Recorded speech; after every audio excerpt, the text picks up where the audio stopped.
কার সঙ্গে থাকবো? আলেমদের সাথে হয়ে থাকবো। আমার ভাইয়েরা একটা কথা বলি, হামেলে কোরআন যারা হবে, আল্লাহ রসুল ডেকে বলে কোন আলেমান। এক নম্বরে তুমি আলেম হও, আলেম হতে পারো না। মুতাআল্লিমান দুই নাম্বার তুমি ছাত্র হও। আলেমের ছাত্র হতে পারো নাই, টাইম বেশি দিতে পারো নাই, আলেমকে মুহিব্বান, আলেমকে মোহাব্বতকারী হয়ে যাও। 4 নম্বর হলো আলেম আও মুইনান, আলেমদেরকে সহযোগিতা করো গো, সর্ব অবস্থায় আলেমদের সঙ্গী হইয়া সহযোগিতা করবা। ওয়ালা তাকুন খামিসান, 5 নম্বরে যাইও না।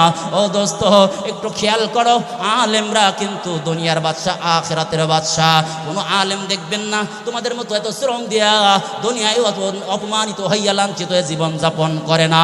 বলে মসজিদে পড়ায়, মসজিদে ইমামতি করে, মাদ্রাসায় পড়ায়, আল্লাহ পাক বেহে এরকম ভাবে রাজকীয় খাবার খাওয়ায়, আল্লাহ তাআলা রাজিক এরকম ভাবে ইজ্জত দিয়ে সম্মান দিয়ে দুনিয়ায় রাখছে। আখিরাতের ময়দানে এক একজন এমপি মন্ত্রীর আসন পাইয়া, ভিআইপি আসন পাইয়া, আমার ভাই ভিআইপি ক্ষমতা পাইয়া জান্নাতে, আমার ভাইরা জাহান্নামী লোকগুলোকে জান্নাতে নেওয়ার মতো সুপারিশ করার যোগ্যতা যিনি দিবেন তিনি কি?